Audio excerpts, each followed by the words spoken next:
আমি তোমাকে একটা উপায় বলে দিচ্ছি, পুরা শিক্ষা ব্যবস্থা চেঞ্জ হয়ে যাবে। আমি বেশিরভাগ স্টুডেন্টসদের দেখি যারা মোটামুটি ভালো স্টুডেন্টস হয়, তারা সবসময় পড়াশোনাই করছে। তাদের দেখা যাচ্ছে বিসাইডস কোনো কোকারিকুলার অ্যাক্টিভিটিস কিংবা কোনো স্কিলসের দিকে ওইরকম নজর থাকে না। এখন তোমাদের জেনারেশনের এক্সট্রা কারিকুলার অ্যাক্টিভিটিস কি? মেসেঞ্জার চালানো, ইনস্টা চালানো, পাবজি খেলা, ফ্রি ফায়ার খেলা, এগুলো হয়ে গেছে তোমাদের এক্সট্রা কারিকুলার অ্যাক্টিভিটিস।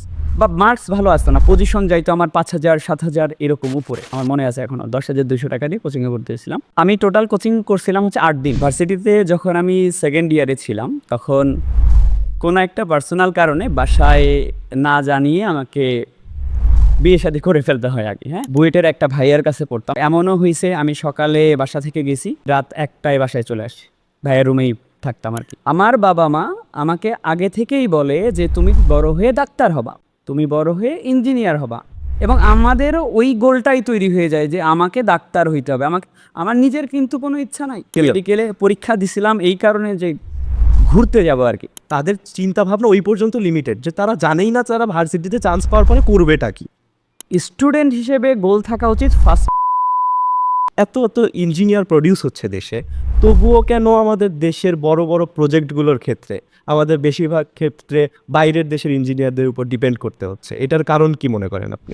আমি একজন ইঞ্জিনিয়ারিং পাশ করে আমি বাংলা ইংলিশ সাধারণ জ্ঞান পড়ে আমি বিসিএস দিব। ও কিন্তু টিউশনি করতো, 3টা বা 4টা টিউশনি কি করলে কিন্তু ওর মনে করো 20,000 টাকা 25,000 টাকা চলে আসে। প্রাইভেট ইউনিভার্সিটি থেকে পড়ে অনেক এমন আছে যারা তোমার হচ্ছে গুগলে জব করতেছে, মাইক্রোসফটে জব করতেছে, অনেক আছে, এখন অনেক উদাহরণ পাবা। পাবলিক ভার্সিটি থেকে পড়ে এসে ম্যাক্সিমাম ক্ষেত্রে দেখা যায় এখন ব্যাংকে জব করতেছে। এখনকার টিচার তো কেউ প্রিপারেশন নিয়ে ক্লাস নেয় না। তুমি আমার কাছে কেন পড়ো সেটা বলো তো।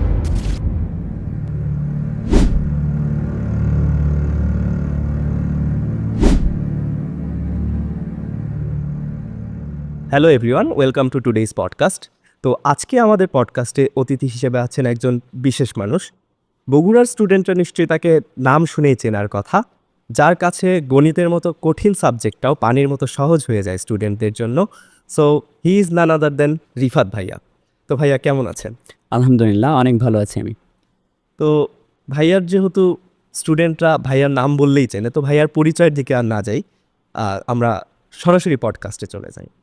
সো ভাইয়া, আপনার এই পড়ানোর জার্নিটাতে কিভাবে আসা, আর গণিতই কেন, বায়োলজি কেন নয়? আচ্ছা, এখন তোমরা যারা এখনকার জেনারেশন যারা আছো, তাদের হয় কি, তোমরা যখন ভার্সিটিতে চান্স পাও, তখন নর্মালি তোমাদের চিন্তা ভাবনা থাকে যে হচ্ছে আমরা ভার্সিটিতে গিয়েই টিউশনি করব, টিউশনি করে অনেক অনেক টাকা পয়সা ইনকাম করবো। হ্যাঁ, আমরাও তাই ভাবি। কিন্তু আমাদের সময় ব্যাপারটা এরকম ছিল না। ভার্সিটিতে যখন আমি সেকেন্ড ইয়ারে ছিলাম, তখন কোনো একটা পার্সোনাল কারণে বাসায় না জানিয়ে আমাকে বিয়ে শাদী করে ফেলতে হয় আগে। হ্যাঁ, তো তখন একটা খরচের দরকার হয়, যেন ওই বাসা নিয়ে থাকতাম আমি রাজশাহীতে যখন থাকতাম। ওই সময় আমার ফ্রেন্ডরা টিউশনি করতো, কিন্তু আমার টিউশনি করার প্রয়োজন ছিল না ওইরকম। মানে ফ্যামিলির ফিনান্সিয়াল অবস্থা মোটামুটি ঠিক ছিল, মানে টিউশনি করার কোনো প্রয়োজন ছিল না। কিন্তু বিয়ে করার পরে আমি যখন বাসা নিয়ে উঠি, তখন একটা মানে তোমার ফ্যামিলিকে সাপোর্ট দেওয়ার প্রয়োজন হচ্ছিল। তখন আমার যে রুমমেট ছিল, রুমমেট টিউশনি করাইতো। তো ও যে টিউশনিটা করাইতো, সেই যে স্টুডেন্ট ছিল, ওর একটা ম্যাথের টিচারের দরকার ছিল। তো আমরা একদিন গল্প করতে করতে মানে তোমার রুমে বসে, হলের রুমে বসে গল্প করতে করতে ও বলছে যে আরেকজনকে বলতেছে, আমার আর ফ্রেন্ডের নাম অভিজিৎ, ওকে বলতেছে যে আমি যাকে পড়াই ওর একটা ম্যাথ টিচারের দরকার, তুই কি পড়াবি কি না। তো অভিজিৎ পড়াবে আর কি। তখন আমার ওরাও জানে যে আমি হচ্ছে ফিনান্সিয়াল প্রবলেমে আছি। তা আমি অভিজিৎকে তখন বললাম যে হচ্ছে একটা কাজ কর, টিউশনিটা আমার দরকার, তুই করাস না, ওটা আমি করে। হ্যাঁ, তো ওই জায়গাটা থেকেই, ওই টিউশনিটা থেকেই শুরু। আর তুমি যদি আমাকে বলো যে আপনি যদি নিজের ইচ্ছায় টিউশনি করাইতে চাইতেন, তাহলে কি পড়াইতেন, আমি বলবো যে আমি পড়াইতে চাইলে কেমিস্ট্রি পড়াইতাম। কেমিস্ট্রি আমি কেমিস্ট্রি সেই সময় খুব ভালো পারতাম। আর যেহেতু ম্যাথ দিয়ে শুরু করছে ওইখানে, তো এরপরে ধরো একটা টিউশনিতে তুমি যখন যাবা, স্টুডেন্টদের তোমার পড়ানো যদি ভালো লাগে, তো ওই স্টুডেন্ট থেকে আলটিমেটলি স্টুডেন্ট আসা শুরু হয়, মানে আরও টিউশনে আসা শুরু হয়। তো আমি যখন ম্যাথ পড়াচ্ছিলাম, তো ওইখান থেকে আমার যে টিউশনিগুলো আসতেছিল সবই ছিল ম্যাথ আর কি। এই যেহেতু পড়াইতে একটা পড়ানো শুরু হ্যাঁ, করছেন যে কোনো একটা যে ম্যাথ পড়ানো শুরু করছে এই কারণে। তো এই জন্য আর কি পড়াইতে পড়াইতে ম্যাথের টিচার আমি এখন। তার মানে বলা যায় Accidentally math পড়াচ্ছে। Math teacher. তা না হলে ভাইয়াকে আমরা এখন কেমিস্ট্রি পড়াতে দেখতে মাঝে মাঝে আমি ক্লাসে পড়াই, তো মাঝে মাঝে দেখবো আমি কেমিস্ট্রি পড়াই, ক্লাসে বায়োলজি পড়াই। সো স্টুডেন্টরা নিশ্চয়ই এখন জানতে পারলো যে ভাইয়া কেন ক্লাসে মাঝে মাঝে কেমিস্ট্রি পড়াইতে পারে ভালো। সো ভাইয়া, যেহেতু আপনি আপনাদের সময়ও পড়াশোনাটা করেছেন এবং এখন আপনি নিজে পড়াশোনায় না থাকলেও এখনকার অনেক স্টুডেন্টকে পড়াচ্ছেন, সো আপনি আলটিমেটলি তখনকার পড়াশোনা আর এখনকার পড়াশোনার সাথে অনেকটা বলা যায় পরিচিত। সো আপনার সময়ের পড়াশোনা আর এখনকার সময়ের পড়াশোনার মধ্যে আপনি কি তফাৎ দেখতে পান বা কোনটা ভালো মনে হয় আপনার কাছে? আমাদের সময় ছিল কি, আমরা যখন পড়তাম তখন আমরা একটা নির্দিষ্ট ব্যারিয়ারের মধ্যে থাকতাম। এখন এই ব্যারিয়ারটা নাই, এখন হচ্ছে পুরাপুরি অনলাইনের যুগ। আমরা যখন পড়তাম তখন ধরো আমি বগুড়াতে পড়তাম, আমার কাছে বগুড়ার যে টিচারগুলো ছিল তখন টিচার সংখ্যাও খুব বেশি ছিল না, ভালো পড়ায় এরকম 2জন বা 1জন টিচার ছিল। মানে আমাদের সময় অপশন লিমিটেড ছিল যে ওনার কাছে গিয়েই পড়তে হবে কারণ উনি ভালো পড়ায়। হ্যাঁ, তো আমরা যখন ধরো বগুড়া থেকে অ্যাডমিশনে ঢাকায় গেলাম, তখন ঢাকার স্টুডেন্টদের সাথে যখন কম্পিটিশনে গেলাম তখন একটা পার্থক্য ওখানে আমরা নিজেরাই বুঝতে পারি। হ্যাঁ, এখন এই প্রবলেমটা নাই। হ্যাঁ, এখন অনলাইন, তোমরা সবাই অনলাইনে ক্লাস করো, তোমার কাছে অফলাইনের টিচার ভালো লাগতেছে না, তুমি অনলাইনের টিচাররা অফলাইনের থেকে এখন বেস্ট। যারা ভালো টিচার ম্যাক্সিমামই অনলাইনে পড়ায়। হ্যাঁ, সো পার্থক্য এটাই, বাকি সব কিছুই ঠিক আছে, বাকি সব সাবজেক্ট আগের মতোই আছে, পার্থক্য এটাই টিচার কোয়ালিটি তুমি ভালো পাচ্ছ। সো ভালো কিছু করার পসিবিলিটি এখন বেশি যে কোনো জায়গা থেকে, এটাই এখনকার পার্থক্য। তো আলটিমেটলি কোনটা বেশি ভালো মনে করেন আপনি? এখনকার মানে সিস্টেমটা বেশি ভালো, তুমি যে কোনো জায়গা থেকে ভালো কোয়ালিটি এডুকেশন পাচ্ছ, কিন্তু আরেক দিক দিয়ে দেখলে তোমার মানে কম্পিটিশনটা অনেক বেড়ে গেছে, যেহেতু সবাই সেম কোয়ালিটির টিচার পাচ্ছে, সবাই সেম জায়গা থেকে পড়তে পারতেছে, এই কারণে। তো আপনি তো অফলাইনেও পড়াচ্ছেন আবার অনলাইনেও পড়াচ্ছেন, আপনার কাছে পার্সোনালি কোনটাতে বেশি ভালো লাগে আপনার পড়াতে? পার্সোনালি অফলাইনে টাকা পয়সা বেশি, এই কারণে ভালো লাগে অফলাইন। আর তুমি যদি বলো যে পড়াইতে ভালো লাগে কোথায়, অনলাইনের স্টুডেন্ট যারা আছে, অনলাইনের স্টুডেন্ট যারা ক্লাস করে রেগুলার, অনলাইনে হয় কি তোমার ধরো তুমি 3000 স্টুডেন্ট পড়াচ্ছ, তোমার অনলাইনের একটা ক্লাসে ধরো একদিন ক্লাস নিচ্ছ, ওই ক্লাসে 3000 জন তার উপস্থিত থাকতেছে না। ধরো অনলাইনের কোনো একটা ক্লাসে 200 থেকে 300 জন উপস্থিত থাকতেছে একটা ক্লাসে। তো যারা ক্লাস করতেছে ওদের কোয়ালিটিটা অনেক ভালো। হ্যাঁ, ওদেরকে পড়ায় একটা আত্মিক শান্তি পাওয়া যায়। কিন্তু অফলাইনে যখন তুমি একটা ক্লাসে যাবা, ক্লাস ভরা থাকবে, কিন্তু হয় কি অফলাইনের ক্লাসগুলোতে তুমি যখন পড়াইতে যাবা তোমাকে চিন্তা করতে হয় অ্যাভারেজ কোয়ালিটির স্টুডেন্ট অনুযায়ী পড়াইতে হয়। সো আমি কতটুকু দিব এটা ডিপেন্ড করে অনলাইন অফলাইনের উপরে। ঠিক আছে, আমি যখন দেখতেছি একটা স্টুডেন্ট অনেক বেশি কিছু পারতেছে, আমার নিজে থেকে ইচ্ছা করে যে ওকে আরও বেশি কোয়ালিটি সম্পন্ন কিছু কন্টেন্ট দিতে। হ্যাঁ, কিন্তু আমি যখন অফলাইনে এসে দেখতেছি যে আমার স্টুডেন্টরা যতটুকু আমি পড়াচ্ছি এতটুকুই নিতে পারতেছে না, তো ওইখানে তুমি এক্সট্রা কিছু করানোর সাহসী পাবা না। সো এই ক্ষেত্রে পড়ানোর দিক দিয়ে শান্তির দিক থেকে অনলাইনটা বেটার, কিন্তু বাকি সব কিছু চিন্তা করলে স্টুডেন্টের উপস্থিতির কথা বলো, ইন্টারাকশনের কথা বলো স্টুডেন্টের সাথে, এক্ষেত্রে অফলাইনটা ভালো। সো তো ভাইয়া, এখন বর্তমান বাংলাদেশের প্রেক্ষাপটে যদি বলি, এইচএসসি লেভেলেই যেহেতু আপনি বেশি বা এইচএসসি লেভেলেই পড়াচ্ছেন, সো এইচএসসি পরীক্ষাটা দেওয়ার পরে স্টুডেন্টরা one of the toughest time পার করে তাদের অ্যাডমিশন লাইফটা, অ্যাডমিশন জার্নিটা। তাদের সবারই স্বপ্ন থাকে ভার্সিটিতে পড়তে হবে। সো আপনার অ্যাডমিশন লাইফটা কেমন ছিল? আপনি তো পড়াশোনা করেছেন রুয়েটে। হ্যাঁ, আমি আমার কলেজ ছিল বগুড়া ক্যান পাবলিক কলেজ। আমাদের কলেজের লাইফটা মানে তোমরাও এখনও এটার সাথে রিলেট করতে পারবা, কলেজে অ্যাকচুয়ালি খুব বেশি পড়াশোনা হয় এটা বলতে পারবা না। এটার জন্য কলেজের দোষও দেওয়া যাবে না, কারণ আমাদের তুমি দেখবা কোনো একটা বছরের, তুমি কি জানো যে একটা বছরে কতটা হলিডে থাকে? ওইভাবে কাউন্ট করা হয়নি, বাট এরকম মিমস দেখছিলাম ফেসবুকে যে হলিডেজ কাউন্ট করে অনেক বেশি হয়ে যায়। হলিডেজ একটা মানে তোমার শিক্ষাবর্ষের দেখবা মোটামুটি অর্ধেক হচ্ছে হলিডেজ থাকে কলেজগুলোতে, মানে ছুটির দিন পাবা তুমি বেশি। তো কলেজগুলো না ওই টাইমটা পেয়ে ওঠে না যে একটা চ্যাপ্টারকে ভালোভাবে শেষ করবে। এই জন্য কলেজে দেখা যায় কি কোনো একটা চ্যাপ্টার 2টা বা 3টা লেকচারে শেষ করে দিচ্ছে। তো আমরা কলেজ থেকে ওইভাবে খুব একটা বেনিফিটেড হইনি, কখনোই হয়নি। অ্যাডমিশনে যাওয়ার পরে আমি হচ্ছে কোচিংয়ে ভর্তি হই, সবাই ইঞ্জিনিয়ারিং কোচিংয়ে ভর্তি হই। আমার অ্যাকচুয়ালি টার্গেট ছিল, বাবা মার ইচ্ছা ছিল আমি হচ্ছে পড়বো তোমার মেডিকেলে। ডাক্তার? ছোটোবেলা থেকে আমিও চাইতাম আমি ডাক্তার হব, কিন্তু যখন অ্যাডমিশনের সময় আসলো আমি মানে চিন্তা করতেছিলাম এরকম যে মেডিকেলের পরীক্ষা আমি 2বার দিতে পারবো, মেডিকেল সেকেন্ড টাইম দেওয়া যায়, কিন্তু ভার্সিটির পরীক্ষা ইঞ্জিনিয়ারিংয়ের পরীক্ষা যেটা ওটা কিন্তু তুমি 2বার দিতে পারবে না, একবারই চয়েস করো। সো আমি তখন চিন্তা করলাম মেডিকেলে যদি আমার কপালে থাকে তাহলে আমি মেডিকেল সেকেন্ড টাইম দিয়েও হইতে পারি। আমি এই বছর ইঞ্জিনিয়ারিংয়ের প্রিপারেশন নেব এবং আমি ইঞ্জিনিয়ারিংয়ে চান্স পাইতে চাই। তো এইচএসসি পরীক্ষার পরে আমি ঢাকা গেছি, ঢাকায় কোচিং করতে গেছি। কোচিং করতাম উদ্ভাসে। উদ্ভাসে যখন কোচিং করতাম তখন তোমাকে বললাম যে আমাদের সময় একটা ব্যারিয়ার ছিল, আমরা মানে বগুড়ার যে টিচার তাদের কাছে পড়ে পড়ে অভ্যস্ত। তখন ঢাকার ছেলেপেলেরা করতো কি বুয়েটের বিভিন্ন ভাইদের কাছে পড়তো, ঢাকা ভার্সিটির বিভিন্ন ভাইদের কাছে পড়তো, ওরা আগে থেকেই অনেক অ্যাডভান্স ছিল। তো ওদের সাথে কোপ আপ করাটা সহজ ছিল না। তো উদ্ভাসে যখন উইকলিগুলা দিতাম, পরীক্ষাগুলা দিতাম কোচিংয়ে, তখন দেখা যেত যে মার্কস খুব একটা ভালো আসতো না।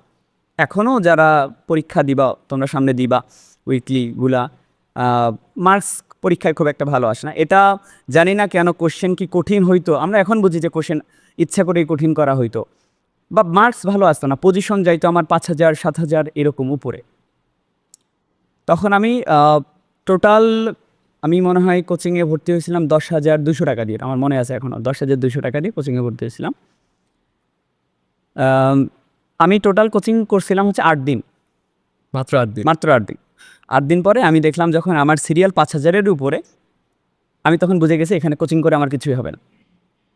তখন বুয়েটের একটা ভাইয়ার কাছে পড়তাম, হোসাইন ভাইয়া নাম। আমি মনে করো মানে সময় পাইলেই ভাইয়ার রুমে যেয়ে পড়ে থাকতাম আর কি। তখন মানে উনি তখন ম্যাথ, ফিজিক্স, কেমিস্ট্রি 3টা সাবজেক্টই আমাকে দেখায় দিত। মানে ধরো এমনও হয়েছে আমি সকালে বাসা থেকে গেছি, একেবারে এমনও দিন আছে যে আমি রাত 1টায় বাসায় চলে আসি, ভাইয়ের রুমেই থাকতাম আর কি। তো তখন আমাদের সময় একটা সুবিধা ছিল কি, ইঞ্জিনিয়ারিং ইউনিভার্সিটি বুয়েট ছাড়া বাকি সবগুলাতেই তোমার হচ্ছে ক্যালকুলেটর ইউজ করা যেত এবং সবগুলাতে এমসিকিউ ছিল। আর বুয়েটে ক্যালকুলেটর ইউজ করা যেত সবগুলাতেই, ইভেন ঢাকা ভার্সিটিতে এখন তো ক্যালকুলেটর ইউজ করা যায় না, আমাদের সময় ঢাকা ভার্সিটিতে আমরা ক্যালকুলেটর ইউজ করতে পারছি, সব ইউনিভার্সিটিতে ক্যালকুলেটর ইউজ করা যেত। তো ম্যাথের কিছু সাবজেক্টে আমার গ্যাপ ছিল, কিছু চ্যাপ্টারে গ্যাপ ছিল ম্যাথের। তো যেহেতু তোমার ম্যাথের সব কিছুই তোমার ক্যালকুলেটারে করা যায়, ওইগুলো আমার কাছে কোনো প্রবলেম ছিল না তখন, কারণ ভাইয়া আমাকে সব কিছু ক্যালকুলেটারে শেখাই দিত, আর ক্যালকুলেটারে মনে কর সবই করা যেত। তো এই দিক থেকে আমি অনেক বেনিফিটেড ছিলাম। বুয়েটে পরীক্ষা দিছিলাম, বুয়েটে পজিশন আসে নাই। বাকি মোটামুটি যেগুলাতে পরীক্ষা দিছি, বুয়েটে পরীক্ষা দিইনি, চুয়েটে পজিশন আসছিল আমার। তখন তো সিকের ওয়েট ছিল না? সিকের ওয়েট ছিল না, আলাদা ছিল। চুয়েটে আসছিল, ঢাকা ভার্সিটিতে আসছিল, তোমার বুটেক্সে আসছিল, রুয়েটে আসছিল। এই কয়টাতেই পরীক্ষা দিছিলাম, বাকি পরীক্ষা দিছিলাম ন্যাশনাল ইউনিভার্সিটিতে পজিশন আসছিল। তখন ন্যাশনালেও পরীক্ষা দেওয়া লাগতো? পরীক্ষা দেওয়া লাগতো না, ফর্ম তুলে রাখছিলাম আর কি, ব্যাকআপ হিসেবে পরীক্ষা দিছিলাম আর কি, এই ছিল। তো তারপরে রুয়েটে ভর্তি হই। সো অ্যাভারেজ যে স্ট্রাগলটা হয় সব। মেডিকেলেও পরীক্ষা দিছিলাম, মেডিকেলেও? মেডিকেলে পরীক্ষা দিছিলাম এই কারণে যে ঘুরতে যাব আর কি। ধরো আমি তো তখন ছিলাম হচ্ছে ঢাকায় ছিলাম, তো মেডিকেলের সিট তো চয়েস করে দেওয়া যায়, তুমি কোথায় পরীক্ষা দেবে সেই অনুযায়ী। তো ঢাকাতেও দেওয়া যাইতো, বগুড়াতেও দেওয়া যাইতো, আমি ইচ্ছা করেই সিট দিছিলাম রংপুর, কারণ আমি মেডিকেল পরীক্ষা দিব না, আমি মেডিকেলের পরীক্ষার জন্য বলতে যাব, এই কারণে মেডিকেলের ফর্মটাও তুলছিলাম। সো আলটিমেটলি একটা স্টুডেন্টের যেরকম স্ট্রাগলিং টাইম যায় ওই রকমই পার হয়েছে হ্যাঁ, ওইরকম। অ্যাডমিশন জার্নিটা। সো ভাইয়া, এই তো অ্যাডমিশন লেভেলেই দেখা যায়, কিংবা এখন স্টুডেন্টদের সাথে তো মানে আমিও যেহেতু স্টুডেন্টদের সাথেই ক্লাসও করি। সো এটা হচ্ছে দেখা যায় সব বেশিরভাগ ক্ষেত্রে স্টুডেন্টদের মধ্যে যে পাবলিক ভার্সিটিগুলো নিয়ে তাদের মধ্যে একটা কি বলা যায়, হাইপ বলবো নাকি অবসেশন টাইপ বলা যায়, যে হচ্ছে তাদের মতে যে আমি যদি পাবলিকে চান্স না পাই তাইলে আমার লাইফ আর কিছু নাই। সো এই জিনিসটা, এই হাইপ বা এই অবসেশনটা আপনি কিভাবে দেখেন, যে আসলে এটা কি কতটা ঠিক? একটা সময় পর্যন্ত এই হাইপটা থাকা উচিত, হ্যাঁ, যতক্ষণ না তুমি অ্যাডমিশন দিচ্ছ এই হাইপটা থাকা উচিত। পাবলিক ইউনিভার্সিটি, প্রাইভেট ইউনিভার্সিটি দুটার ফ্যাসিলিটিস আলাদা। তুমি যদি পাবলিকে পড়ো, পাবলিক ইউনিভার্সিটিগুলোতে তুমি মানে ম্যাক্সিমাম ক্ষেত্রে হয় কি, যারা তোমরা জানো যে মেধাবী যারা, তারা নর্মালি পাবলিক ভার্সিটিগুলোতেই পড়ে। তুমি যখন একটা পাবলিক ভার্সিটিতে পড়বা, তুমি অনেক মেধাবীর সাথে একসাথে পড়বা। এমন না যে প্রাইভেট ইউনিভার্সিটিতে মেধাবী পড়ে না, ওখানেও মেধাবী পড়ে, কিন্তু নর্মালি আমাদের যে পার্সপেক্টিভ, এটাতে পাবলিক ভার্সিটিটা আমাদের, তোমাদের ধরো ক্লাসের যারা টপার তারা কোথায় পড়ে? পাবলিক ভার্সিটিতে পড়ে। তো তোমার হয় কি, পাবলিক ভার্সিটিতে এনভায়রনমেন্টটা এইটা যে তুমি অনেক ভালো স্টুডেন্টদের মধ্যে পড়তেছো এটা। আর প্রাইভেটের ফ্যাসিলিটিস অনেক বেশি। কীরকম ফ্যাসিলিটিস বেশি? ম্যাক্সিমাম প্রাইভেট ইউনিভার্সিটিগুলো তোমার ঢাকায়। তো তুমি যখন ঢাকাতে থাকতেছো, তুমি আগে থেকেই ঢাকার লাইফ সম্পর্কে একটা আইডিয়া নিয়ে ফেলতে পারতেছো। ধরো তুমি রুয়েটে বা চুয়েটে বা কুয়েটে বা রাজশাহী ইউনিভার্সিটিতে ভর্তি হলে, সেক্ষেত্রে তোমাকে কিন্তু আগে 4 বছর বা 6 বছর তোমাকে রাজশাহীতে থাকতে হচ্ছে, চিটাগংয়ে থাকতে হচ্ছে, খুলনায় থাকতে হচ্ছে, এরকম থাকতে হচ্ছে। তারপরে আলটিমেটলি তুমি কিন্তু একটা সময় ঢাকাতে যাবাই। সো ঢাকাতে গিয়ে তুমি ওই ঢাকার লাইফের সাথে আবার কিন্তু নতুন করে অ্যাডাপ্ট হইতে হবে তোমাকে। এক্ষেত্রে প্রাইভেট ভার্সিটিগুলা ওই দিক দিয়ে আগায় থাকে। ওরা আগে থেকেই তোমার প্রাইভেট ভার্সিটিতে যখন পড়ে, ওরা নর্মালি স্মার্ট হয়ে থাকে অনেক সব দিক দিয়েই। জব ওরা আগে থেকেই চিন্তা করে এখান থেকে বের হয়ে কোথায় জবে যাবে। পাবলিক ভার্সিটিতে এই তোমার ইয়েটা থাকে না আর কি, এই ফ্যাসিলিটিসটা থাকে না, যে এনভায়রনমেন্টটা থাকে না এরকম। তো এইটাই পার্থক্য, খুব বেশি ওইরকম করে পার্থক্য নাই। এখন প্রাইভেট ইউনিভার্সিটি থেকে পড়ে অনেক এমন আছে যারা তোমার হচ্ছে গুগলে জব করতেছে, মাইক্রোসফটে জব করতেছে, অনেক আছে, এখন অনেক উদাহরণ পাবা। এখন অনেক উদাহরণ পাবা যে পাবলিক ভার্সিটি থেকে পড়ে এসে ম্যাক্সিমাম ক্ষেত্রে দেখা যায় এখন ব্যাংকে জব করতেছে। তুমি কি জানো যে আমার ফ্রেন্ড যারা, ওরা ম্যাক্সিমামই প্রিপারেশন নিচ্ছে, হয় বিসিএস দিবে নাহলে ব্যাংক জব করবে। মানে ইঞ্জিনিয়ারিং পড়ার পরে এখন এখন জব হ্যাঁ, করবে। এই হলো আমাদের শিক্ষা ব্যবস্থার অবস্থা, এ হয়ে গেছে।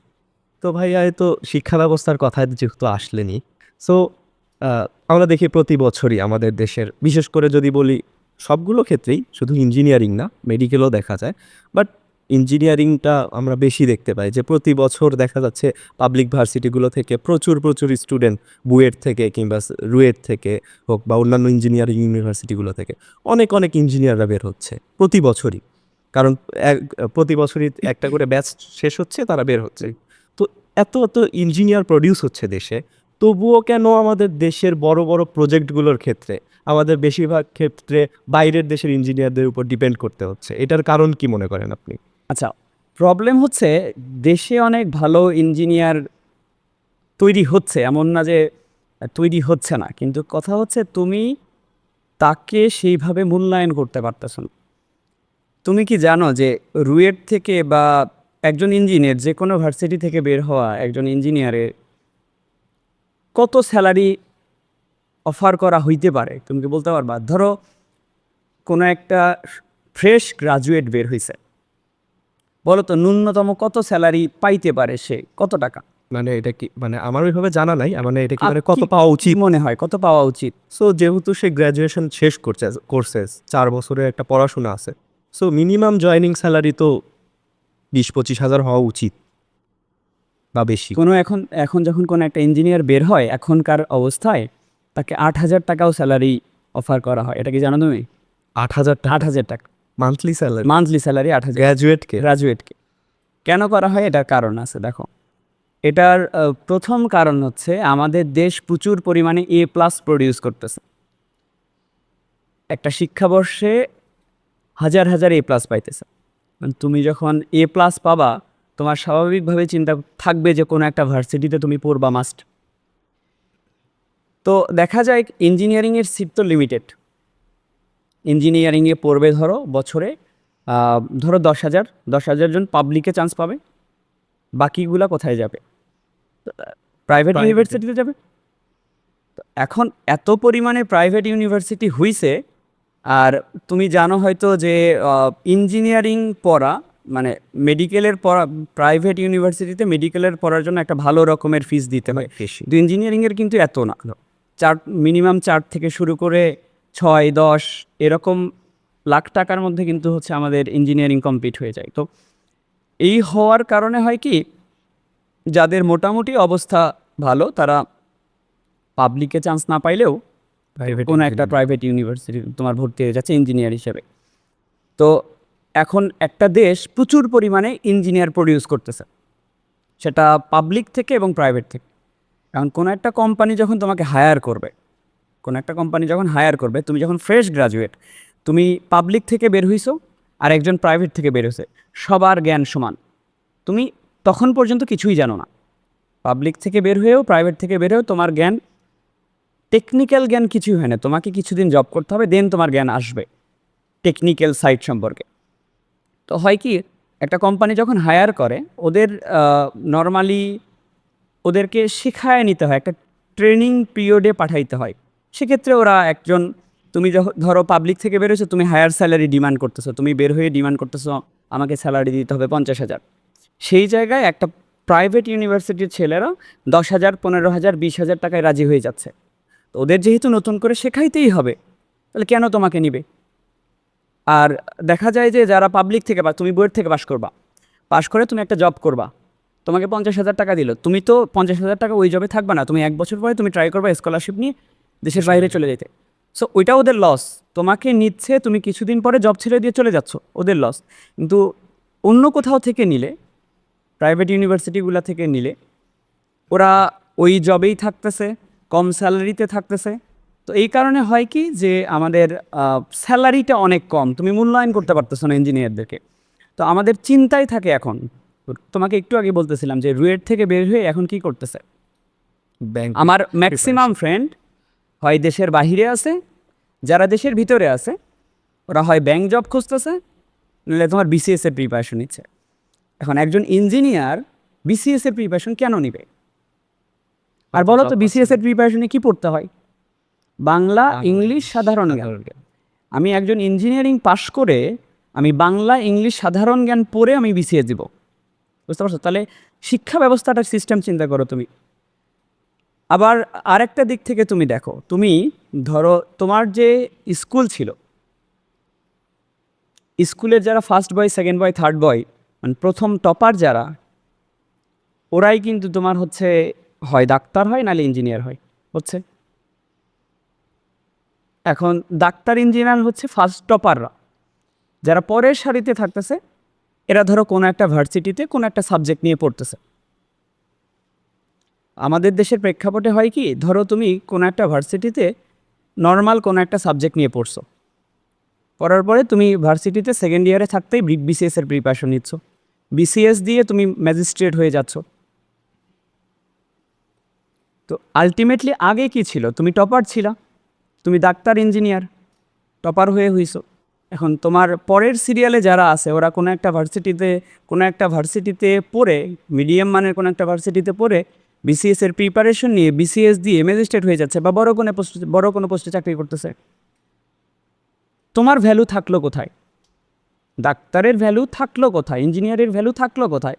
একজন ম্যাজিস্ট্রেট নিশ্চয়ই একজন ডাক্তারের থেকে অবশ্যই যে কোনো স্ট্যাটাসে বড়। সেটা তুমি স্যালারির দিক দিয়ে চিন্তা করো, বা সামাজিক সামাজিক প্রেক্ষাপটে চিন্তা করো। তাহলে আমি টপার, আমি কেন ইঞ্জিনিয়ার হব? আর ইঞ্জিনিয়ার হয়ে আমার সমাজ আমাকে এই পরিমাণ মূল্যায়ন করছে, আমি কেন সেই সমাজে থাকবো? সো ম্যাক্সিমাম ইঞ্জিনিয়ারদের চিন্তা হচ্ছে আইদার আমি দেশের বাহিরে চলে যাব, না হলে ওই যে আমার ফ্রেন্ডরা তোমার বিসিএস দিয়ে ম্যাজিস্ট্রেট হচ্ছে, আমিও ওইটাই হব। আমি ডাক্তার হয়েছি তো কী হয়েছে, আমি ইঞ্জিনিয়ার হয়েছি তো কী হয়েছে, আমিও তো ম্যাজিস্ট্রেট হইতে পারি। ম্যাজিস্ট্রেটের পদমর্যাদা যেহেতু বেশি, আমি ওইটাই হব, ওইটার জন্য সবাই লেগে পড়ে আছে। তো ইঞ্জিনিয়ার তুমি পাচ্ছ না, তো দেশের ইঞ্জিনিয়ার তো ভালো ইঞ্জিনিয়ার থাকতেছে না। তো তুমি বাংলাদেশ থেকে পড়া অনেক ইঞ্জিনিয়ার আছে বাহিরের দেশে ভালো ভালো প্রজেক্টে চিফ ইঞ্জিনিয়ার হিসেবে আছে, তুমি তাদেরকে নিয়ে এসে তুমি কাজ দিতে পারবা না তো, তুমি তাদেরকে সেই স্যালারি দিতে পারবা না তো। তুমি যখন এক ভালো কাউকে নিয়ে আসবা তাকে তো সেই পরিমাণ স্যালারি দিতে হবে, দাও, সে থাকবে অবশ্যই। সবাই দেশকে ভালোবাসে, দেশ যদি তাকে মূল্যায়ন না করে সে তো থাকবে না। এই হচ্ছে প্রেক্ষাপট।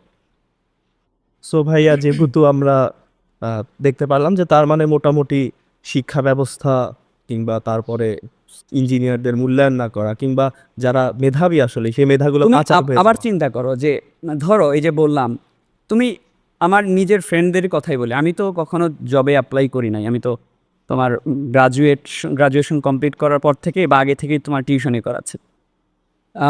আমার ফ্রেন্ডরা যারা জবে ঢুকছে, বিভিন্ন কোম্পানিতে ঢুকছে, কোম্পানির নাম না নিই, ওরা যখন ফ্রেশার হিসেবে জয়েন করছে তখন ওদের স্যালারি ধরো 18,000 ছিল, 20,000 ছিল, 22,000 ছিল, 35,000 ছিল, সর্বোচ্চ এরকম।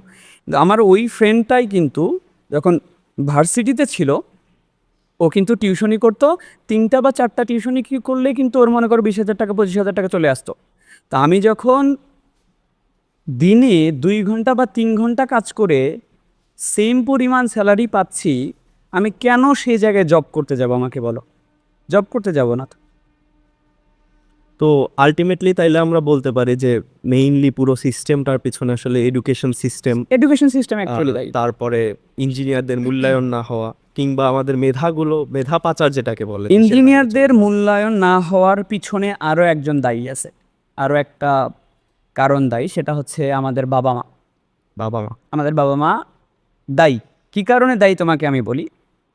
আমাদের অ্যাকচুয়ালি লাইফের যে গোল, তুমি বলো না যে আমি বড় হয়ে ইঞ্জিনিয়ার হব, আমি বড় হয়ে ডাক্তার হব, এটা আমরা ছোট থেকে বলি কিনা, যেমন তুমি বড় হয়ে ইঞ্জিনিয়ার হবা, এই তো চাও তুমি। জি, এটা লাইফের গোল তোমার না, এটা আলটিমেটলি তোমার মাথায় ফিট করে দেয় আমাদের আগের থেকেই তোমার মাথায় ফিট করে দেয়, এটা হলো তোমার বাবা মা।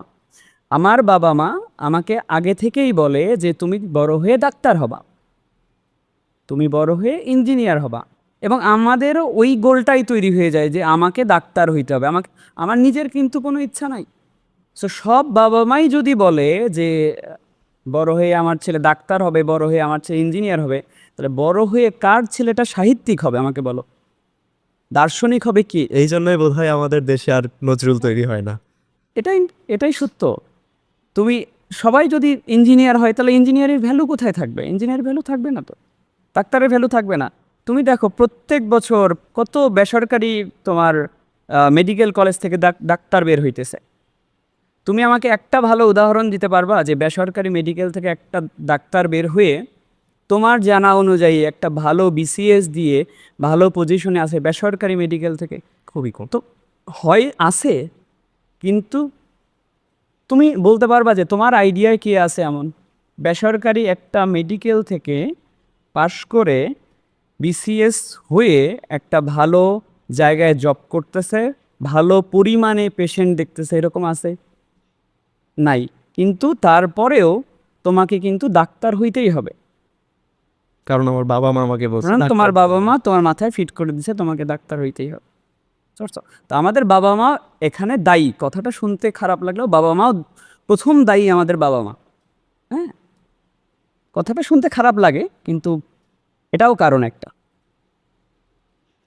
সো আলটিমেটলি তাহলে বাবা মাদেরও উচিত যে আসলে ফ্রিডম দেওয়া উচিত কিছুটা হলেও। হ্যাঁ, ফ্রিডম দেওয়া উচিত। তোমাকে আগেই বলা উচিত না যে তুমি ডাক্তার হবা না ইঞ্জিনিয়ার হবা, তুমি ভালো শিক্ষায় শিক্ষিত হবা।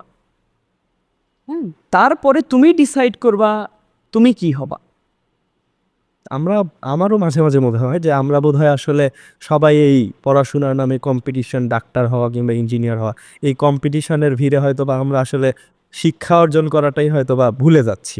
বলে যাচ্ছে সবাই। তো ভাইয়া, যেহেতু এইরকম কথায় আসলাম আমরা যে আসলে ইঞ্জিনিয়াররা এইভাবে জবেও পাচ্ছে না কিংবা তাদের আসলে আলটিমেটলি বিসিএস এর দিকেই যাইতে হচ্ছে, তো আমার নেক্সট কোয়েশ্চেনটা আসলে এই জায়গাতেই যে আসলে তাহলে কি শুধুই স্টুডেন্টদের পড়াশোনাই করা উচিত নাকি পাশাপাশি তাদের যে স্কিল ডেভেলপমেন্টসে টাইম দেওয়া? কারণ আমি বেশিরভাগ স্টুডেন্টসদের দেখি যারা মোটামুটি ভালো স্টুডেন্টস হয় তারা সবসময় পড়াশোনাই করছে। তাদের দেখা যাচ্ছে বিসাইডস কোনো কোকারিকুলার অ্যাক্টিভিটিস কিংবা কোনো স্কিলসের দিকেও এরকম নজর থাকে না। সো আমাদের কি সেটার দিকেও নজর দেওয়া উচিত কিনা? এক্সট্রা কারিকুলার অ্যাক্টিভিটিস তো অবশ্যই করতে হবে। হ্যাঁ, এখন এক্সট্রা কারিকুলার অ্যাক্টিভিটিস কী হবে? এখন তোমাদের জেনারেশনের এক্সট্রা কারিকুলার অ্যাক্টিভিটিস কী? মেসেঞ্জার চালানো, ইনস্টা চালানো, পাবজি খেলা, ফ্রি ফায়ার খেলা, এগুলো হয়ে গেছে তোমাদের এক্সট্রা কারিকুলার অ্যাক্টিভিটিস। যারা দর্শক আছে তাদেরকে আমি একটু বলে দিতে চাই এই জায়গায়, যেমন তোমরা, ফুয়াদ, তুমি আসো, আমার যে ওয়েবসাইটটা, আমার rifatmathcare.com যে ওয়েবসাইটটা আছে, এটা ওরা দুইজন মিলে করছে। তোমরা দুইজন মিলে আমাকে করেছে, এবং এটার জন্য ভালো রকমের একটা অ্যামাউন্ট পাইছো, অনেক ভালো রকমের। এই স্টেজে এই অ্যামাউন্টটা কিন্তু তোমাদের জন্য অনেক বেশি। তো এই ধরনের এক্সট্রা কারিকুলার অ্যাক্টিভিটিস করা উচিত। যেমন তোমরা ফ্রি সময় পাইছিলে একটা সময়, তোমরা কোডিং শিখে ফেলছো, কোডিং শেখো, তুমি গান করা শেখো, তুমি বই পড়া শেখো, তুমি ব্যাডমিন্টন খেলা শেখো, তুমি মাঠে গিয়ে ফুটবল খেলো, এগুলা করা উচিত তোমাকে। আমাদের তো এক্সট্রা কারিকুলার অ্যাক্টিভিটিস সব ফোনের মধ্যে এখন হয়ে গেছে। তো ফোন থেকে বের হওয়া উচিত তোমাদের জেনারেশনকে। ফোন থেকে বের হয়ে মাঠে তুমি খেলো, সব কিছু করো মাঠে গিয়ে। তবে পড়াশোনা, স্টুডেন্টদের মেইন লক্ষ্য পড়াশোনা, এটা ঠিক রেখে বাকি কিছু কর। হ্যাঁ, বিশেষ করে এখন কিন্তু এআই এর যুগ। হ্যাঁ, এখন কিন্তু এআই ভালো রকমের, ফিউচারটাই এআই। এরকম কিছু শেখো, কোর্স শেখো। অনলাইনে তুমি যদি থাকোই, অনলাইনে অনেক কোর্স পাওয়া যায়, সেই কোর্সগুলো শেখো, এগুলো করা উচিত। তো আলটিমেটলি পড়াশোনার পাশাপাশিও তার মানে স্কিলসের পিছনে অবশ্যই স্কিলস থাকা উচিত। তুমি যখন জবে যাবা, জব সেক্টরে তোমাকে আগায় রাখবে তোমার এই এক্সট্রা কারিকুলার অ্যাক্টিভিটিস। হ্যাঁ, তোমার স্কিল থাকলে তোমাকে জবে আগে নিবে সবাই। ধরো কোনো একটা জবে যখন যাবা, জবের রিকোয়ারমেন্ট যখন তোমার হচ্ছে 3.75 হয়, ভার্সিটি থেকে পাশ করে 3.75 যখন হয়, এরকম 100-200 জন যায় যারা 3.75 পাওয়া। তোমাকে কেন নিবে? তোমার এক্সট্রা কি, তোমার ইফিসিয়েন্সি কি, কোথায় তুমি দক্ষ, সেটাই তোমার স্কিলস। তুমি কি পারো, বাকি কি পারো, সেই জন্য তোমাকে নিবে। তো তাহলে ভাইয়া আলটিমেটলি একটা স্টুডেন্টের, যেহেতু আমরা তাদের পড়াশোনা নিয়েও কথা বললাম, ভার্সিটির ব্যাপারগুলো নিয়েও কথা বললাম, আবার কোকারিকুলার অ্যাক্টিভিটিস কিংবা স্কিলস দরকার, এগুলোও জানলাম। সো তাহলে একটা স্টুডেন্টের লাইফের আলটিমেট একটা গোল যদি চিন্তা করতে হয়, তাদের একজন স্টুডেন্ট হিসেবে তার লাইফের গোলটা কী হওয়া উচিত? কারণ আমি একটা বিষয় অ্যাড করি, সেটা হচ্ছে আমি এখনও ভার্সিটি লাইফে যাইনি, সামনে এইচএসসি দিয়ে হয়তো বা প্রিপারেশন নেব। সো আমারও জানা নেই, তবে আমি যতদূর দেখি আমাদের সিনিয়রদেরকে, মোস্ট প্রবাবলি আমি দেখি বেশিরভাগ বলতে আমি বলবো আমার জানা মতে 90% তারা দেখি যে তাদের চিন্তাভাবনা শুধু একটা লিমিট পর্যন্ত, যে আমি একটা ভার্সিটিতে চান্স পাবো। তাদেরকে যখন আমি জিজ্ঞেস করি যে ভাই আপনার নেক্সট প্ল্যান কি, তারা ওইটা কেন জানি ইগনোর করে যায়। মানে তাদের চিন্তাভাবনা ওই পর্যন্ত লিমিটেড, যে তারা জানেই না তারা ভার্সিটিতে চান্স পাওয়ার পরে করবেটা কি। সো এই ক্ষেত্রে তাহলে আলটিমেটলি একটা স্টুডেন্টের গোল কি হওয়া উচিত? শুধু কি চান্স পাওয়া পর্যন্তই সীমাবদ্ধ হওয়া? একজন মানুষ হিসেবে গোল হওয়া উচিত হ্যাপি থাকা। মানুষ হিসেবে তুমি ধরো অনেক টাকা ইনকাম করো, কিন্তু তুমি হ্যাপি না, সেই টাকার কোনো ভ্যালু নাই। হ্যাঁ, ধরো আমি যখন গাড়ি কিনি, আমার নিজের গাড়ি কিনি, তখন আমি মানে চিন্তায় ছিলাম যে এত টাকা দিয়ে আমি গাড়ি কিনবো কিনা। গাড়ি তো লাক্সারি, গাড়ি তো ওইভাবে দরকার হয় না। হ্যাঁ, কিন্তু আমি চিন্তায় ছিলাম যে আমি গাড়িটা কিনবো কিনা। হ্যাঁ, তখন এক ভাই আমাকে অ্যাডভাইস দিছিল এরকম যে তুমি ধরো এত টাকা ইনকাম করতেছো, তুমি যে গাড়িটা কিনবা এটাই তুমি ভোগ করে যাবা। আমি টাকা ইনকাম করে আমি যদি ভোগ করতে না পারি, তাহলে সেই টাকা ইনকাম করে আমার আলটিমেটলি কোনো লাভ নাই। সো একজন মানুষের মানে লাইফ গোল হওয়া উচিত সে কিভাবে হ্যাপি থাকবে সেটা। স্টুডেন্ট হিসেবে গোল থাকা উচিত ফার্স্টলি পড়াশোনা করা, এবং একটা তোমার টার্গেট সেট করা যে আমি আলটিমেটলি কোন পর্যন্ত যাইতে চাই। এখন এইখানে আমাদের দেশের শিক্ষা ব্যবস্থার প্রেক্ষাপটে একটু প্রবলেম আছে। তুমি যে জিজ্ঞেস করলে না লাইফের গোল কী হওয়া উচিত, আমি এটা তোমাকে ডিরেক্টলি বলে দিতে পারবো না এখন। কারণ কি, দেখো তোমাকে আমি বলতেছিলাম যে আমার বাবা মা চাইতো এক সময় আমি ডাক্তার হোক। ডাক্তার হব। আমিও তখন আমার বাবা মার কথার সাথে বলতাম আমি ডাক্তার হব, কিন্তু আলটিমেটলি আমি এসে দেখলাম ডাক্তারি আমি সেকেন্ড টাইমেও করতে পারবো, আমি আপাতত ইঞ্জিনিয়ার হই। তো আমি হইলাম ইঞ্জিনিয়ার। এখন আমি কি ইঞ্জিনিয়ার হতে চাই, আমার ইচ্ছা ছিল আমি কম্পিউটার ইঞ্জিনিয়ার হতে চাই, কিন্তু আমি চান্স পাইলাম না কম্পিউটার ইঞ্জিনিয়ারিংয়ে, আমি হইলাম কমিউনিকেশন ইঞ্জিনিয়ার। সো আমার যে টার্গেট, আমাদের দেশের শিক্ষা ব্যবস্থা এটার কোনো ভ্যালু নাই। কারণ আমি হয়তো বাবা মা যেটা বলছে সেটাই হইতে চাইতেছিলাম, ডাক্তার হইতে চাইতেছিলাম, আমি হয়তো ডাক্তার হইতে পারতাম, কিন্তু আমি হই নাই। আমি হয়তো প্রোগ্রামার হইতে পারতাম, কিন্তু আমাকে কিন্তু আমার ভার্সিটি হইতে দেয় নাই, কারণ আমার পজিশন সেই রকম ছিল না, হইতে দেয় না। এখন তুমি বলতে পারো যে আপনি তাহলে ওইভাবে পড়াশোনা করতেন যে আপনার পজিশনটা ওই রকম আসতো, আপনি কম্পিউটার ইঞ্জিনিয়ারিং পড়তেন, হ্যাঁ। কিন্তু বাহিরের দেশগুলোতে হয় কি, তুমি চাইলে একই সাথে দুইটা সাবজেক্টের উপরে তুমি পড়াশোনা করতে পারো, মাস্টার্স করতে পারো। আমাদের সাস্টে মনে হয় এরকম একটা অপশন আছে যে ধরো আমি ইঞ্জিনিয়ারিং পড়তেছি, আমি চাইলে আমার খুবই ইচ্ছা ফিলোসফি পড়ার, তুমি চাইলে ফিলোসফিতেও আরেকটা মাস্টার্স করতে পারো। এটা অপশন মনে করো আমাদের সম্ভবত সাস্টে আছে, আমি মানে শিওর না, সাস্টে সম্ভবত থাকার কথা। আমাদের কোনো বাকি কোনো ভার্সিটি এই অপশন হয়তো দেয় না। তো আমার আলটিমেট গোল সেট করে ওই রকম লাভ হয় নাই, ঠিক আছে। কিন্তু গোলটা সেট করা জরুরি। তুমি কোথায় যাইতে চাও এটা ডিফাইন করবে তুমি লাইফে হ্যাপি হবা কি না।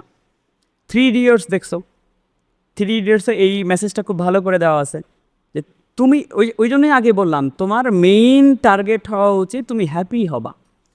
তুমি কি করে হ্যাপি হবা সেটা তোমার টার্গেট। স্টুডেন্টস বলে কিছু নাই, আলটিমেটলি তুমি একজন মানুষ হবা, সেই জায়গাতে গিয়ে তোমাকে হ্যাপি হইতে হবে।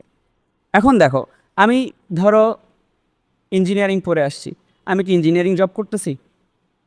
আমি কি করতেছি? আমি পড়াচ্ছি তোমাদের, পড়াচ্ছি কি না? আমি পড়ায়া শান্তি পাই তোমাদের, আমি পড়ায়া স্যাটিসফাইড, এই কারণে আমি পড়ায়া হ্যাপি, আমি পড়াচ্ছি। আমার গোল তো ছিল আমি আমি ডাক্তার হওয়ার, সেই গোল কোথায় এখন? বুঝতে পারছো? সো আগে তোমাকে বুঝতে হবে তুমি কোনটাতে হ্যাপি হবা, তুমি সেই দিকে যাও, এটাই গোল।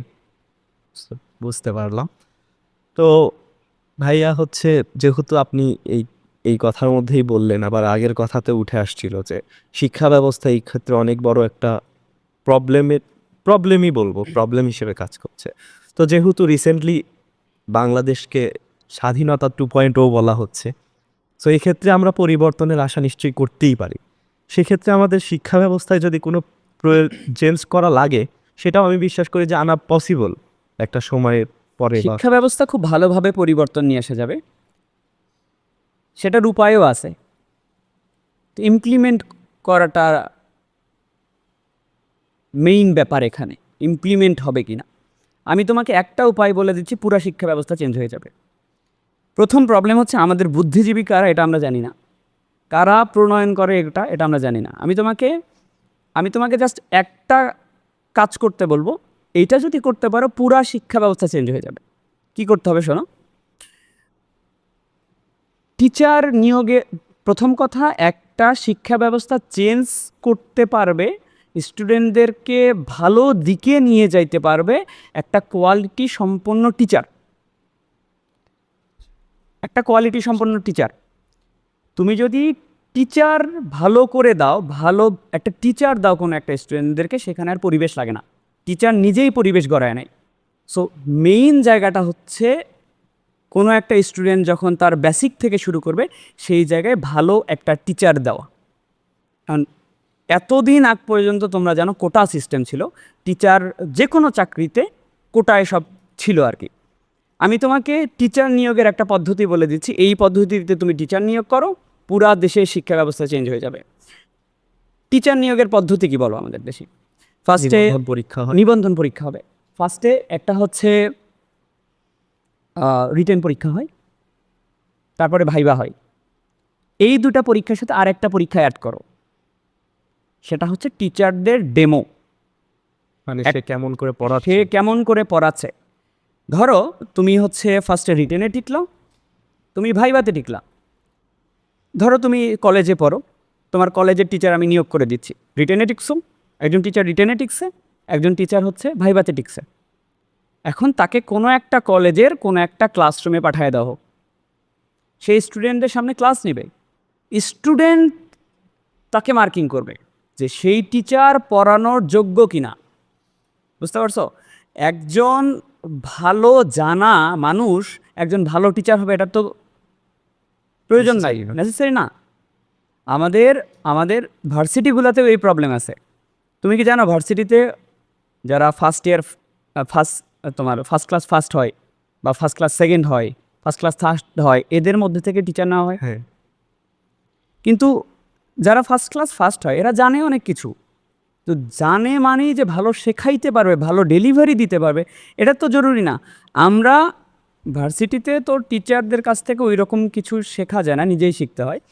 আমাদের ভার্সিটিতে আমরা যখন পড়তাম তখন দেখা গেছে যারা ফিফথ, যারা সিক্স, যারা দশম, তাদের কাছে গিয়ে আমরা পড়া বুঝে নিতাম। যারা ফার্স্ট সেকেন্ড ওরা পারতো ভালো, লিখতে পারতো ভালো, কিন্তু ওরা বুঝাইতে পারতো না। আমরা যারা পঞ্চম, যারা ষষ্ঠ, ওদের কাছে যাইতাম পড়া বোঝার জন্য, ওরা ভালো মতো বুঝাই দিত। তো একজন ভালো জানে মানে ভালো শেখাইতে পারবে, এটা তো জরুরি না। তো তুমি করবা কি, রিটেন পরীক্ষা নিবা, ভাইবা পরীক্ষা নিবা, তারপরে কোনো একটা জায়গার কোনো একটা জেলার কোনো একটা কলেজে তুমি কোনো একটা ক্লাসে ঢুকাই দাও, সে ক্লাস নেবে। নেওয়ার পরে স্টুডেন্ট তাকে মার্কিং করবে সে কতটুকু পড়াইতে পারতেছে, তার উপরে ডিপেন্ড করে টিচার সিলেক্ট হবে। এবং টিচার সিলেক্ট হওয়ার পরে তার যে প্রমোশন হবে সেটাও এই এই জিনিসটার উপরে ডিপেন্ড করে। একজন টিচার যখন তার স্টুডেন্টরা যখন তার ক্লাসের মার্কিং করবে তখন সে নিজেই চাইবে তার ক্লাস কোয়ালিটিটা অটোমেটিক ভালো করার। স্টুডেন্ট তার মানে কি, টিচার নিজেও পরীক্ষা দিচ্ছে প্রত্যেক দিন স্টুডেন্টসদের কাছে। স্টুডেন্টদের কাছে। তো স্টুডেন্ট যখন যে টিচারকে চাবে সেই টিচারের বেতন বাড়বে, পুরা সিস্টেম চেঞ্জ হয়ে যাবে। তোমাকে আশা করি যে তোমাকে এই যে শেখা, পরিবর্তন তুমি আসবে। তুমি তুমি আমার কাছে কেন পড়ো সেটা বলো তো। কারণ আমি আপনার পড়া বুঝি। আমার পড়া বুঝো, এই কারণে আমার কাছে পড়ো। আমি কোয়ালিটি সম্পূর্ণ আর আর মানুষদের কাছে যাচ্ছ না কারণ কারণ আমার পড়ার সাথে তুমি রিলেট করতে রিলেট পারতেছি বা করতে পারো, সহজে বুঝতে পারতেছি। কোয়ালিটিটা বেশি পাচ্ছ এখানে। তো ওই হিসেবে টিচারটাও, কোনো একটা প্রতিষ্ঠানের টিচারটাও এই হিসেবেই মেজার করা উচিত, এই হিসেবেই তার স্যালারি হওয়া উচিত। স্টুডেন্ট তার স্যালারি ফিক্সড করে দিবে, টিচার অটোমেটিক্যালি ভালো হইতে বাধ্য, টিচার প্রিপারেশন নিয়ে ক্লাস নিতে বাধ্য। এখনকার টিচার তো কেউ প্রিপারেশন নিয়ে ক্লাস নেয় না। বুঝতে পারছো? তো এই সিস্টেমটা নিয়ে আসো, অটোমেটিক সব চেঞ্জ হয়ে যাবে। তো আমরা আশা করি আজকে আমাদের দর্শকরা যারা ভিডিওটা দেখছে, যদি আমাদের ভিডিওটা হায়ার অথরিটি পর্যন্ত পৌঁছায় কিংবা ইনশাআল্লাহ। মানুষ যদি পৌঁছাতে চায়, আপনারা অবশ্যই বিষয়টা দেখবেন যে আসলেই কিন্তু এটা অনেক কি বলে পাওয়ারফুল একটা সলিউশন হতে পারে, আমারও যেটা মনে হলো। সো আশা করি যে আমরা এই পরিবর্তনটাও দেশে দেখতে পারবো, যেহেতু আমরা দেশকে নিয়ে নতুনভাবে স্বপ্ন দেখছি। তো ভাইয়া, অনেক কিছু নিয়েই কথা হলো, আমরা একদম শেষ পর্যায়ে চলে এসেছি। সো এখন যদি পুরাটা সামারি করি, এই যে এত এত স্টুডেন্টসদেরকে পড়াচ্ছেন, এত এত স্টুডেন্টসদের ভালোবাসা আপনার প্রতি, তারা আপনার জন্য ক্রেজি লেভেলের ফ্যান বলা চলে। সো আলটিমেটলি এই লাইফটা কেমন এনজয় করেন একজন টিচার হিসেবে, যে বাইরে গেলেই দেখা যাচ্ছে সব জায়গায় আপনার স্টুডেন্ট দেখা হলেই সালাম দিচ্ছে, কেমন আছে জিজ্ঞেস করছে, তো লাইফটা কেমন লাগে? এইটা একদিক দিয়ে ভালো লাগে, একদিক দিয়ে অনেক খারাপও লাগে। হ্যাঁ, ভালো লাগার জিনিসটা হচ্ছে যখন ধরো আমি কোনো একটা স্টুডেন্টকে শেখাইতে পারতেছি, আমার নিজে ভালো লাগে অনেক। তুমি যখন আমার কাছে পড়ে বুয়েটে চান্স পাচ্ছ, ভার্সিটিগুলোতে চান্স পাচ্ছ, তখন এটা তোমার নিজের সাফল্যের সাথে আমার এটা নিজের সাফল্য মনে হয় যে আমার কাছে পড়ে হয়তো কিছু শিখছে, এই কারণে ছেলেটা এই জায়গায় চান্স পেয়েছে। এটা আমি নিজেকেও গর্বিত মনে করি সেই সময়টাতে। এই জিনিসটাতে খুব ভালো লাগে যখন তুমি কোনো একটা জায়গায় যাচ্ছ। রিসেন্টলি আমি তো অফলাইনে পড়াই, রিসেন্টলি জানো যে ইউটিউবে আমি ক্লাস দেওয়া শুরু করছি। ইউটিউবে আমি যখন কমেন্টগুলা পাই, এই জায়গাগুলা থেকে আমি নিজে মোটিভেটেড হই। ছেলেপেলেরা, অনেক ছেলেপেলে আছে যারা মনে করো অফলাইনে পড়তে পারে না টাকার জন্য, ইউটিউবে ফ্রি কন্টেন্ট দিচ্ছি, অনেকেই উপকৃত হচ্ছে, ওই জায়গাটা থেকে মোটিভেটেড হই, আরও ক্লাস নেওয়ার ইচ্ছা জাগে। হ্যাঁ, তো এমন না যে আমরাই টিচাররাই সবসময় তোমাদেরকে মোটিভেটেড করি, এরকম না, ওই জায়গাগুলো থেকে নিজেকেও মোটিভেট করতে ইচ্ছা করে। হ্যাঁ, এইটা একটা ভালো লাগার দিক, অনেক ভালো লাগে, স্টুডেন্টদের ভালোবাসা পাওয়া যায় অনেক। আর একটা ব্যাপার হচ্ছে এই মানে খাটনি এগুলাতে অনেক বেশি। তুমি জানো যে সকাল 6টা থেকে ক্লাস নেওয়া শুরু করতে হয়, আহ, সকাল 6টা থেকে রাত 8টা পর্যন্ত ক্লাস নিচ্ছি, নিয়ে বাসায় গিয়েও তোমার হচ্ছে অনলাইনে ক্লাস থাকে, আর একটা 10টা 12টা পর্যন্ত ফ্যামিলিকে সময় দেওয়া একটু মুশকিল হয়ে যায়। এই ব্যাপারটা একটু কষ্টকর, তাছাড়া বাকি সব কিছুই ভালো লাগে। So ultimately happy life. Happy life. তো অনেক ভালো লাগলো ভাইয়া, আপনার সাথে কথা বলে অনেক কিছু জানতে পারলাম, অনেক বিষয় সম্পর্কে নতুনভাবে চিন্তা করতে শিখলাম। সো অনেক ধন্যবাদ আপনাকে আপনার এই ব্যস্ত সময়ের মাঝে আমাদের সময় দেওয়ার জন্য। সো দর্শক, এই ছিল আজকের ভিডিও। আপনাদের কেমন লাগলো অবশ্যই কমেন্ট করে জানাবেন, অ্যান্ড শেয়ার করে দিতে ভুলবেন না। দেখা হচ্ছে অন্য কোনো এপিসোডে। Till then, take care and আল্লাহ হাফেজ।